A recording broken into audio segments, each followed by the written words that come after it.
Olá pessoal, meu nome é Marcos Albuquerque e hoje eu estou fazendo um depoimento a pedido do amigo José Góes. Ele faz um trabalho muito bonito com a comunidade dele, com a igreja, com os jovens da igreja dele, e foi aí que surgiu a oportunidade de falar um pouco sobre a minha trajetória profissional. Vamos lá, sou de Campo Bonito, uma cidade do interior do Paraná, que é bem conhecida por uma placa. Essa placa, assim, de um lado vem bem-vindo e já atrás já volto sempre. Uma cidadezinha pequena, minha família toda faz parte da agricultura, que eu quero dizer que trabalham com plantio de soja, de milho, tem os aviários e tudo mais. E logo cedo eu descobri que isso não era uma coisa que eu gostava. Não estou desmerecendo eles, assim, sou muito orgulhoso das minhas raízes, mas eu acho que sempre devemos buscar algo que nos faça feliz, que nos complete. Depois que eu terminei o segundo grau, que eu fiz a técnica agropecuária no colégio agrícola, eu decidi procurar emprego. Então naquela época eu consegui um emprego na PAI, trabalhava de manhã, de tarde ajudava na lavoura e à noite eu ainda ia para a escola, mesmo terminando o segundo grau, que era uma preparação para fazer a faculdade, o que aconteceu muito tempo depois. Depois passei num concurso, fazendo basicamente a mesma coisa, trabalhando de manhã na lavoura, de tarde na Secretaria de Educação, e até que eu resolvi abandonar tudo, abandonar no sentido de parar aquele meio período e morar em Cascavel. Fiz alguns trabalhos, tipo, trabalhei para uma Scania, uma oficina de Scania da minha tia. Depois trabalhei para o escritório de contabilidade do Tolentino, quando surgiu a oportunidade de vender extintor no Nordeste. Foi nesse período que eu conheci o senhor José Góes, e ele era o supervisor de vendas da equipe. Trabalhamos um período bem curto em Salvador, depois em Recife, e tudo que eu tinha naquela época era um colchão, uma mochila e uma caixa de papelão onde eu guardava minhas roupas. Então isso era tudo que eu tinha.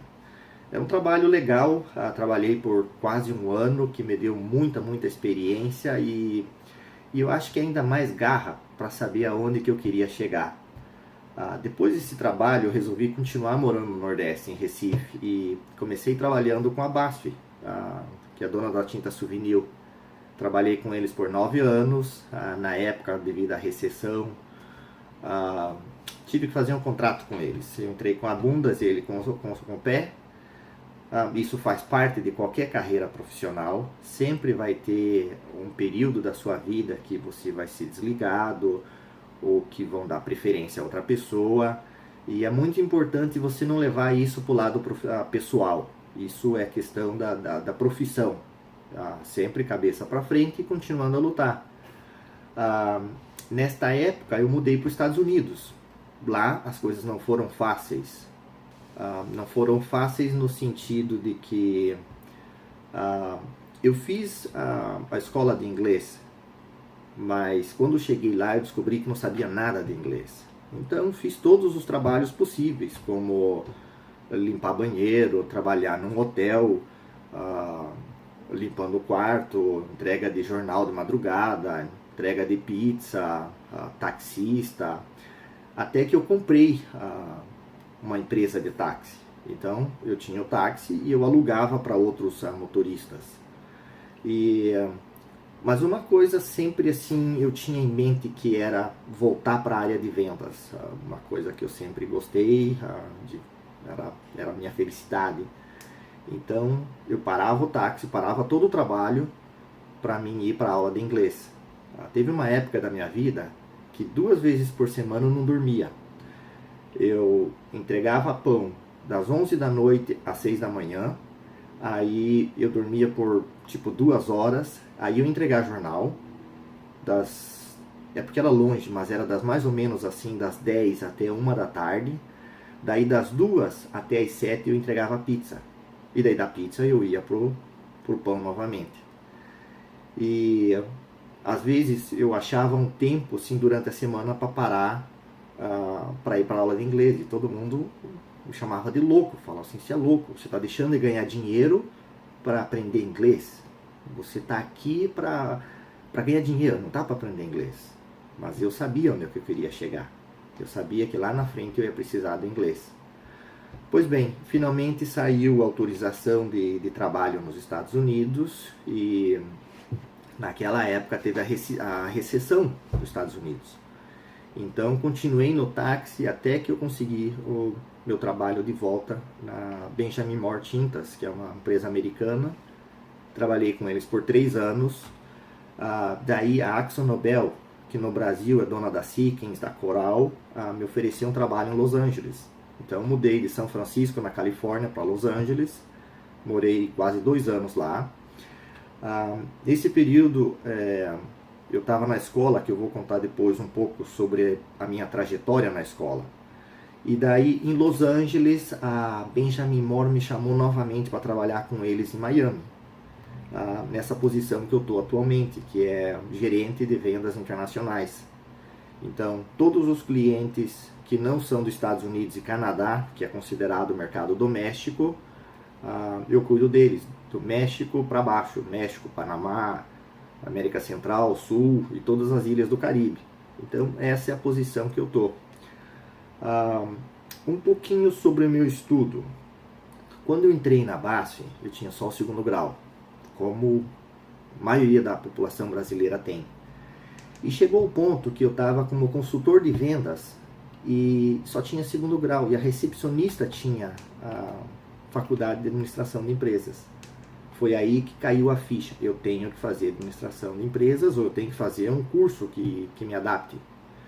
Então eu fiz o curso de administração de empresas. Quando eu estava procurando emprego nos Estados Unidos, o americano não acredita em faculdades de fora dos Estados Unidos. Então eu fui, era um sonho, mas eu tive que fazer a pós-graduação.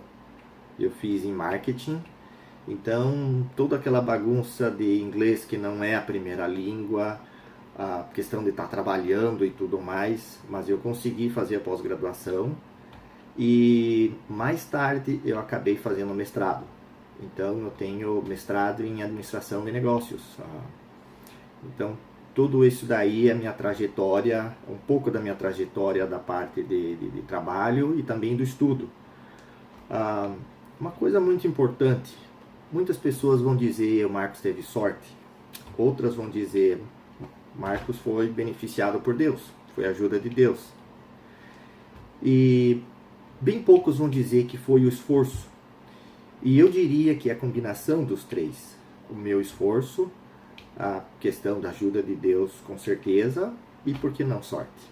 Se você quer chamar de sorte, não tem problema. O que eu quero dizer para cada um de vocês, que não importa a situação que você está, mas você consegue mudar, você consegue fazer o seu futuro melhor. Depende de você. Tem uma parte bíblica, uma história bíblica que diz que um homem acreditava muito em Deus. Ele tinha muita fé. E aí teve uma enchente muito grande. E ele foi obrigado a subir no telhado para pegar e se proteger. E daí chegou o pessoal falando: a gente vai ter que se abrigar com os bombeiros, vai ter que evacuar, vai ter que sair, porque a água está subindo. E ele fala: não, eu acredito em Deus, Deus vai me salvar. E rezando forte. E aí chegou o bombeiro com um potinho: meu senhor, você vai ter que sair porque a água está subindo e é perigoso. Ele falou: não, Deus vai me salvar. E chegou o segundo, mesma coisa, ele não quis ir. E chegou o terceiro, e era o último, que estava no final das buscas, e ele se negou. A água subiu e ele morreu. E daí no encontro com Deus, ele questionou Deus: eu que era uma pessoa com muita fé, eu tenho muita fé em você, por que você não me ajudou? E aí falou: meu filho, eu tentei lhe ajudar 3 vezes, veja que eu mandei os bombeiros 3 vezes para você e você se negou.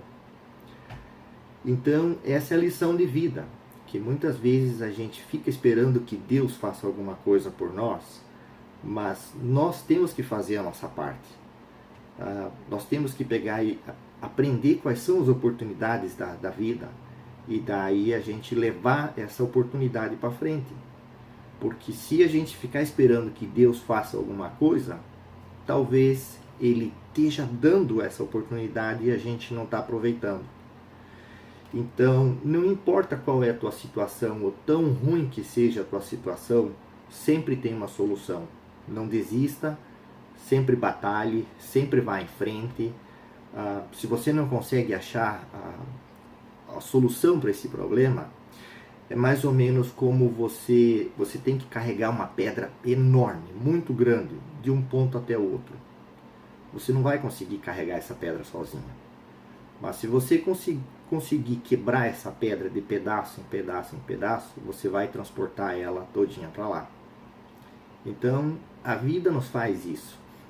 Se tem um problema que é muito grande, comece a quebrar esse problema em pedacinhos pequenos.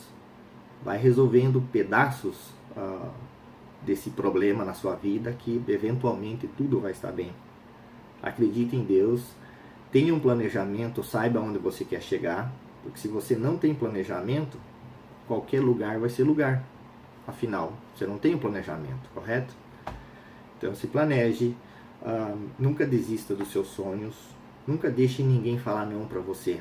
No sentido, acredite em você, acredite no seu potencial e sempre tenha a ajuda de Deus. Estou à disposição, vocês conseguem me achar na internet, meu nome é Marcos Albuquerque.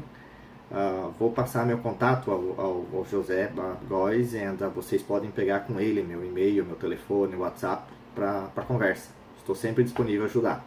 Um abraço a todos, fique com Deus e boa sorte.